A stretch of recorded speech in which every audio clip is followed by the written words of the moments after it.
23 centuries ago, on an island off the coast of Egypt, ancient engineers built something so extraordinary the world would later call it one of the seven wonders, a tower whose only job was to burn all night, every night, so that a ship 100 miles away could find its way home. That was the Pharos of Alexandria. And in the 23 centuries since, humanity has never stopped building versions of it, because the ocean has never stopped trying to kill the people who sail on it. But this isn't just a story about engineering. It's a story about the people who kept these fires burning, alone, on the edge of the world. And sometimes, it's a story about what happened when they didn't. On December 15th, 1900, a passing steamer noticed something wrong off the coast of Scotland. The light on a remote island called Eilean Moor was dark. When a relief keeper finally reached the lighthouse 11 days later, he found the beds unmade, the clock stopped, and all three keepers gone. No bodies, no note, no trace, ever again. That mystery has never been solved. This is the story of the lighthouse, the fire, the glass, the iron, and the people, and how it went from a myth-worthy wonder of the ancient world to something we still can't fully explain. Before there was any artificial light guiding ships home, sailing was, in the most literal sense, a gamble with darkness. A returning ship might have crossed open ocean for weeks, navigating by stars, by dead reckoning, by nothing more than instinct and a compass. And the most dangerous part of the entire journey wasn't the crossing itself. It was the very last stretch, the coastline. Coastlines are where ships die. Hidden reefs, sudden shoals, rocky headlands invisible in fog or darkness. A vessel that had survived a transatlantic storm could be torn apart a few hundred yards from harbor, simply because nobody on board could see the danger until it was too late. For most of human history, there was no solution to this. A ship either arrived in daylight, in clear weather, with a crew that knew the coast by memory, or it didn't arrive at all. The earliest fix was almost embarrassingly simple. Fire. Coastal communities across the ancient Mediterranean began lighting bonfires on prominent headlands and hilltops, not built for ships specifically at first, but sailors quickly learned to read them anyway, using a burning hillside as a rough point of reference in the dark. It was crude, inconsistent, and often accidental, but it planted an idea that would shape maritime history for the next 23 centuries. If you put a fire high enough in the right place at the right time, you could save lives you'd never even see. And nowhere would that idea be taken further or built bigger than in a harbor city in ancient Egypt. Around the 3rd century BCE, the city of Alexandria, founded by Alexander Great and grown into one of the ancient world's great trading hubs, faced a problem. Its harbor was busy, valuable, and dangerous, guarded by low-lying reefs that had wrecked ship after ship trying to reach port. The solution Ptolemaic engineers built in response was staggering for its time. A tower on the island of Pharos, standing somewhere in the neighborhood of 350 feet tall, comparable to a modern 30-story building, built almost entirely from massive blocks of limestone and granite. At its summit, a fire burned continuously, and ancient accounts describe a system of mirrors, possibly bronze or polished metal, used to reflect and project that firelight far out to sea. It worked so well and was so architecturally audacious that it earned a place among the 7 wonders of the ancient world. The only one of 7 built for a purely practical, life-saving purpose rather than religious or monumental glory. For over 1,000 years, the Pharos stood, surviving centuries of use before a series of earthquakes between the 10th and 14th centuries gradually brought it down. Its remaining stones eventually repurposed into a medieval fortress that still occupies the site today. The Pharos became so influential that in several European languages, the word for lighthouse is still some variation of its name. Phare in French, Pharaoh in Spanish and Italian. 2,000 years later, we're still speaking its name every time we describe the thing it invented. After Rome fell, much of that ancient engineering knowledge didn't simply transfer forward. It scattered, and in many places, it was lost or neglected for centuries. But the basic need never went away, and simplified versions of the same idea persisted quietly across Europe. Roman-era watchtowers along trade and military routes, some doing double duty as rudimentary coastal beacons, gradually gave way in the medieval period to something even cruder in places. Open coal or with braziers, tended by monks, hermits, or local lords who charged passing ships a toll for the light. There was no coordination between these lights, no standardization, no reliable maintenance. Just scattered pinpricks of firelight along a continent's coastline, as inconsistent as the people paid to keep them burning. It's a quieter chapter in this story, but an important one, because it explains something crucial. For well over 1,000 years after Alexandria's engineering triumph, nobody meaningfully improved on it. The same problem, fire, height, visibility, sat essentially unsolved at any serious scale until European trade began expanding dramatically in the age of exploration, and the financial costs of shipwrecks became too large for merchant nations to keep ignoring. That pressure would eventually produce one of the most audacious engineering projects in maritime history. Not on a calm harbor island like Alexandria, but on a barely visible reef, permanently underwater at high tide, 11 miles off the English coast. The Eddystone rocks off the coast of Plymouth, England, were a notorious ship killer, a jagged reef barely breaking the surface, submerged entirely at high tide, invisible until Hull was already tearing open against it. Building anything on it seemed almost absurd. Building a lighthouse on it seemed impossible. The first two attempts, in the late 1600s and early 1700s, proved exactly how impossible. One washed away in a storm that also killed its designer, the other burned down. It took a civil engineer named John Smeaton, commissioned in 1756, to finally solve the problem, and he solved it by looking at nature instead of architecture. Smeaton modeled his tower's shape on the trunk of an oak tree, wide and heavily reinforced at the base, tapering upward, designed specifically to shed the force of crashing waves rather than resist them head-on. He also pioneered a hydraulic lime mortar that could actually cure underwater, interlocking each granite block into the next with dovetail joints, essentially building a tower that behaved more like solid stone than stacked masonry. Smeaton's Eddystone Lighthouse, completed in 1759, stood for over a century, and its wave-shedding taper design became the template for wave-swept lighthouse engineering worldwide, a shape you'll still recognize in reef and rock lighthouses being built today. Sometimes the most important innovation isn't a new material. It's realizing the ocean had already solved the shape problem, and all you had to do was copy it. While engineers solved the problem of where to put a lighthouse, a separate and equally important problem was what to burn inside it. Because for most of the story, the light in lighthouse was disappointingly dim. Early lighthouses burned simple open fires of wood or coal, both inefficient and difficult to keep consistent in ocean wind. Wood burned unevenly. Coal produced better, steadier heat, but was heavy, expensive to keep resupplied on remote rock stations, and produced its own smoke and soot problems inside the lantern room.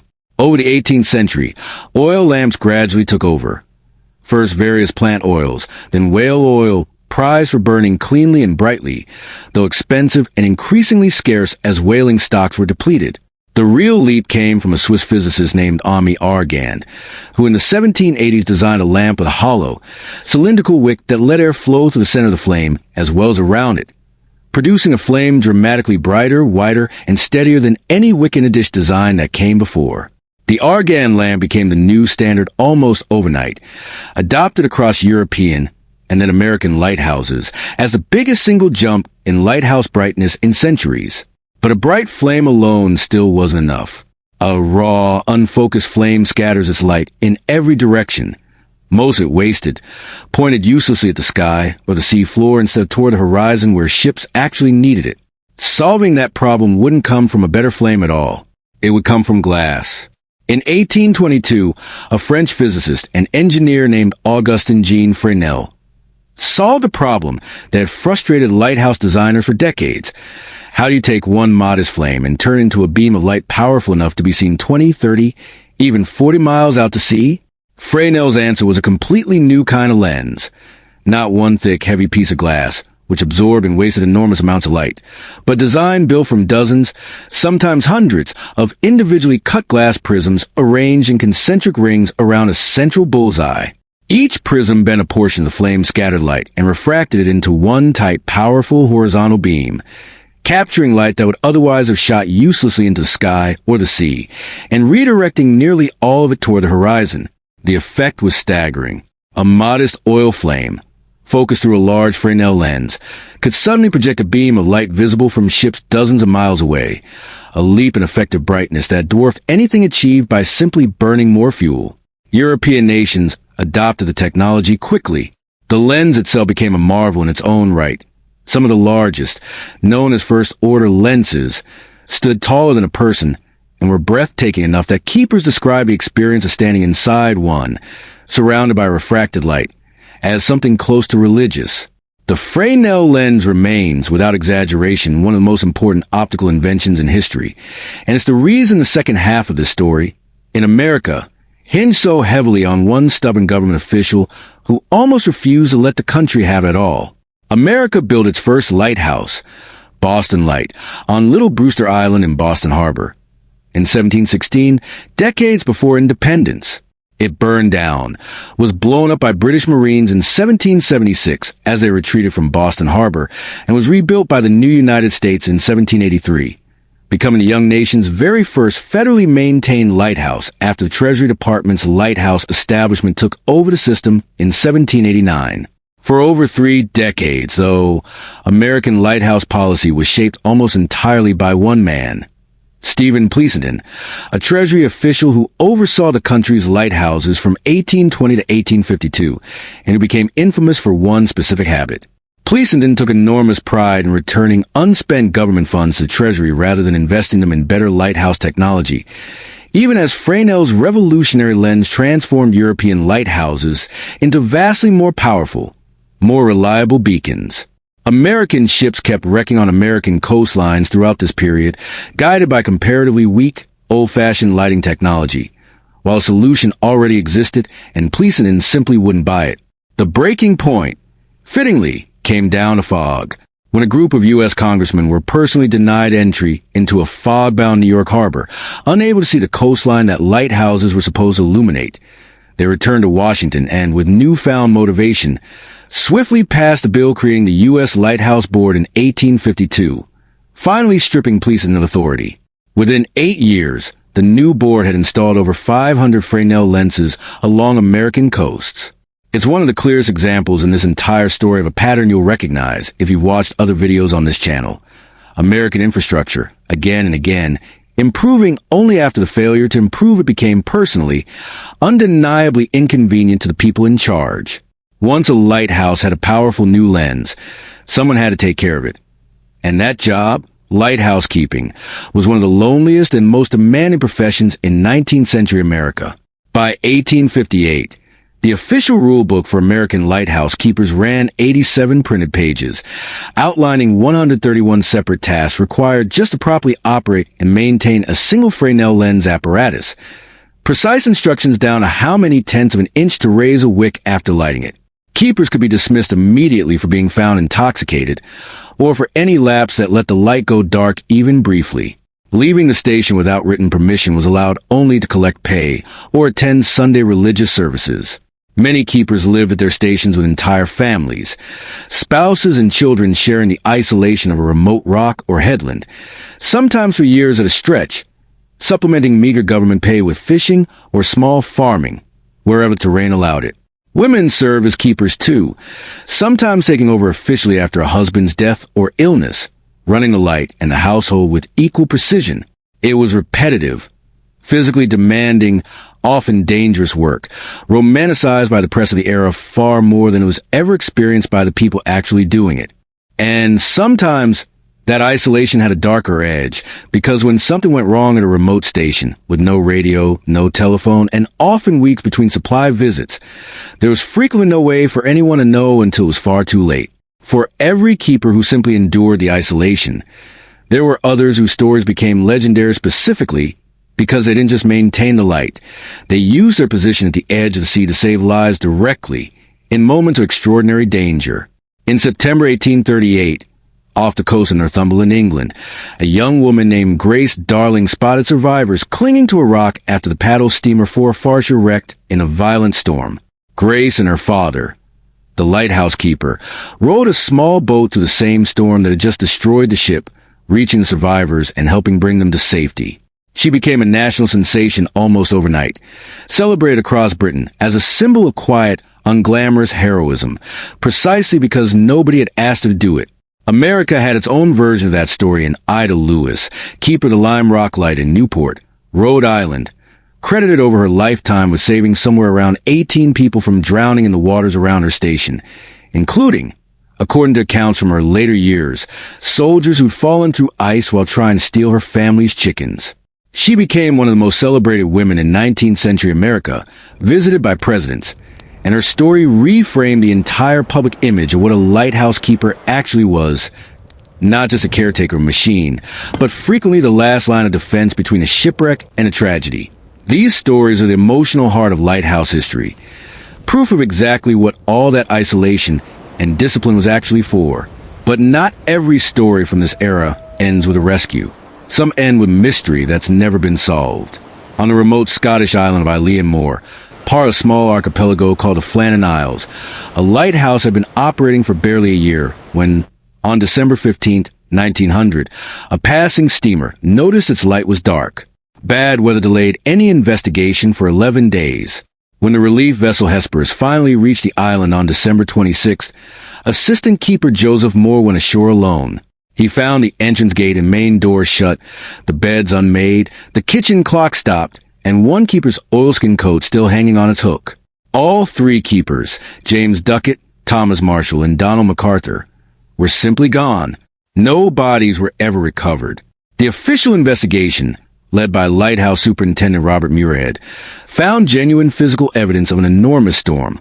Railings bent, a supply box more than 100 feet above sea level torn open, and its contents scattered, a section of iron rail track ripped from its concrete bed. Muirhead's conclusion was that a massive wave had likely swept two of the men off the exposed western landing while they were securing storm-damaged equipment, and the third had gone to help and been lost as well.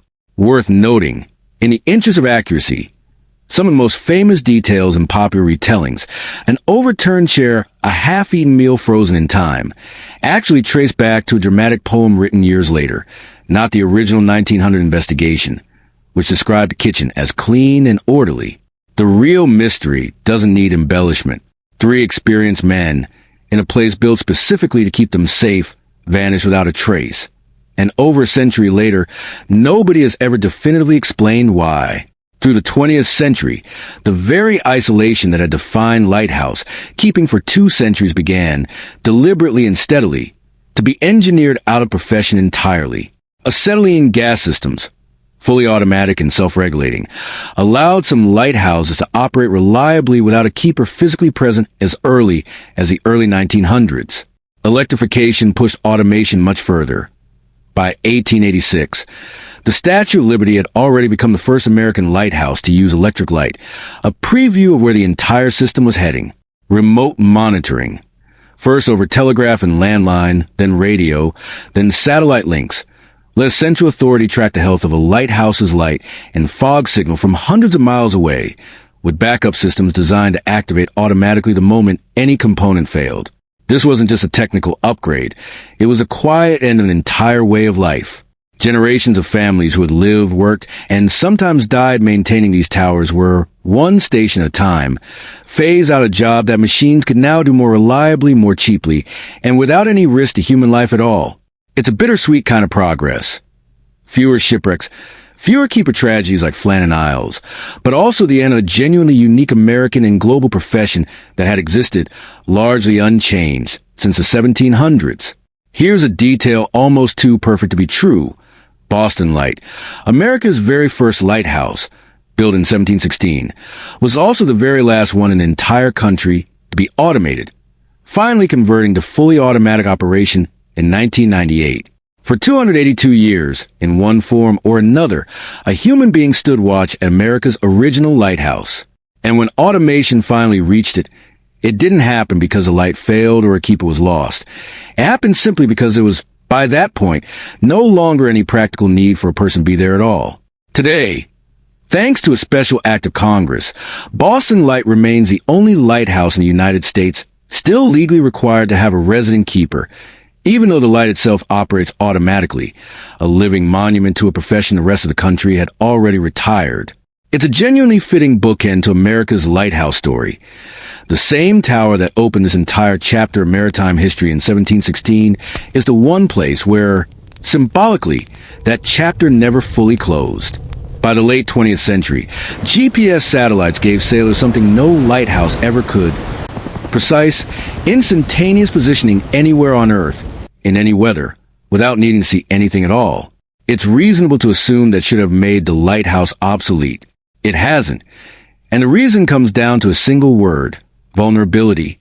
GPS depends on satellite signals that can be disrupted by solar flares, deliberate jamming, or simple technical failure. In 2023 alone, the U.S. Coast Guard logged more than 500 cases of GPS interference in American waters, incidents that, without a physical backup, could have ended in real disaster. A lighthouse doesn't rely on a satellite constellation, a power grid, or a software update. It's a fixed, physical point of light that a sailor can see with nothing more than a pair of eyes, exactly the same way sailors used the Pharos of Alexandria 23 centuries ago. That's the quiet irony sitting underneath this entire story. The most advanced navigation technology humanity has ever built still keeps a 2,000-year-old backup system standing on the coastline, just in case. Oozes, where they still operate, look almost nothing like their keeper-tended ancestors on the inside, even if the towers themselves remain historic. Massive fuel-hungry lamps have largely been replaced by LED beacons, dramatically more energy efficient and capable of running for years with minimal maintenance. Remote solar arrays and battery banks now power lights in locations so isolated that running traditional power lines was never realistic, including Arctic stations that store up summer solar charge specifically to survive months of winter darkness. Some modern lighthouses have taken on entirely new second lives, quietly hosting weather monitoring equipment, wildlife tracking sensors, and remote environmental research instruments alongside their original navigational purpose. Remote monitoring systems can detect a bulb failure or equipment fault and switch to backup power automatically, alerting a control center hundreds of miles away long before any ship would ever notice a problem. It's the same underlying trend you'd recognize from other pieces of aging infrastructure. The physical structure barely changes, because the physical structure was already close to perfect. What keeps improving, generation after generation, is everything invisible wrapped around it: monitoring, power, and reliability, quietly modernized so the ancient promise at the center of it all never has to change. Every lighthouse still standing on a coastline today is carrying the same 23-century-old promise forward: a fixed point of light, in the dark, for someone you'll never meet, who's trying to get home. It started as a bonfire on a Mediterranean hillside. It became one of the 7 wonders of the ancient world. It nearly stalled for over 1,000 years, until a French physicist's glass lens turned a single flame into a beam visible for 40 miles. It cost the lives of keepers who vanished without explanation, and it was saved again and again by people like Grace Darling and Ida Lewis, who rode straight into the same storms that were trying to kill someone else. And today, quietly running on solar power and LED bulbs, monitored by satellite from a control room hundreds of miles away, it's still doing exactly the same job it did in ancient Alexandria, standing at the edge of the world, waiting for someone in the dark who needs it. If you enjoyed this journey through one of humanity's oldest and most quietly heroic pieces of engineering, make sure you're subscribed, because this channel does exactly this every single week, taking things you've seen 1,000 times and showing you the incredible story hiding underneath. Thanks for watching. I'll see you in the next one.